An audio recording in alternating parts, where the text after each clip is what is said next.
നമസ്കാരം, സാസ് പാലസിലേക്ക് സ്വാഗതം. പുതുവർഷ കലണ്ടർ എവിടെ സ്ഥാപിക്കണം എന്നതിനെ പറ്റിയാണിന്ന് പറയാൻ പോകുന്നത്. ഒരു പുതുവർഷം കൂടി വരവായി. വീടുകളിലും ഓഫീസുകളിലും പുതിയ കലണ്ടർ വാങ്ങുകയോ ലഭിക്കുകയോ ചെയ്യുന്ന സമയമാണിത്.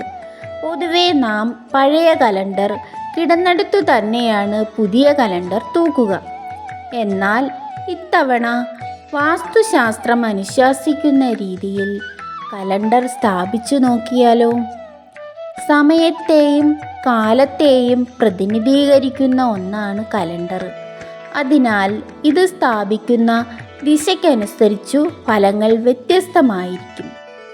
കിഴക്ക് ഭാഗത്തേക്ക് സ്ഥാപിക്കുന്നത് ശുഭഫലങ്ങൾ പ്രദാനം ചെയ്യും.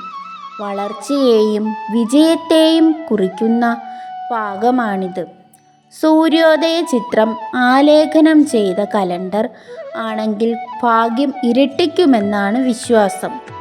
കുബേരൻ്റെ ദിക്കാണ് വടക്ക് ഭാഗം. വടക്ക് ഭാഗത്തേക്ക് കലണ്ടർ സ്ഥാപിച്ചിരിക്കുന്നത് ഉത്തമമാണ്.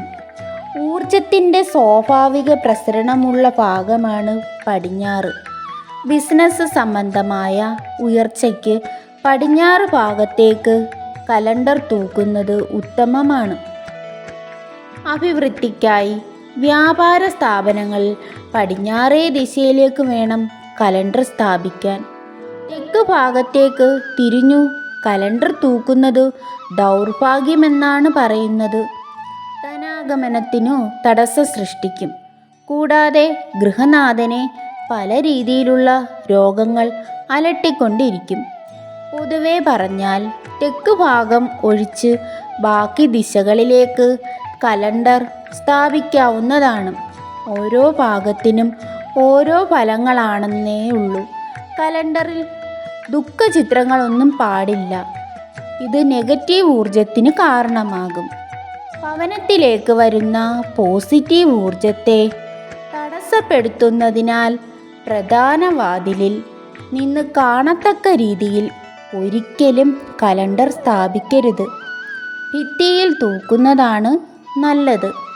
കതകിന് പുറകിലായോ ജനൽപ്പടിയിലോ കലണ്ടർ സ്ഥാപിക്കുന്നത് ഒഴിവാക്കുക. ഡിസംബർ മാസം ആരംഭിച്ചാൽ അടുത്ത വർഷത്തെ കലണ്ടറിനെ കുറിച്ച് ചിന്തിച്ചു തുടങ്ങുന്നവരാണ് നമ്മളിൽ പലരും. വാസ്തുശാസ്ത്രപരമായാണ് വീട്ടിൽ കലണ്ടർ തൂക്കുന്നതെങ്കിൽ തീർച്ചയായും നിരവധി ഗുണഫലങ്ങളുണ്ടാകും. നിങ്ങൾക്ക് ഇതുമായി എന്തെങ്കിലും ഡൗട്ടുണ്ടെങ്കിൽ കമൻറ്റ് ബോക്സിൽ കമൻറ്റ് ചെയ്യുക. എൻ്റെ ഈ വീഡിയോ ഇഷ്ടപ്പെട്ടെങ്കിൽ ലൈക്ക് ചെയ്യുക, ഷെയർ ചെയ്യുക, സബ്സ്ക്രൈബ് ചെയ്യുക. അടുത്ത വീഡിയോയുമായി വരുന്നത് വരെ നന്ദി, നമസ്കാരം.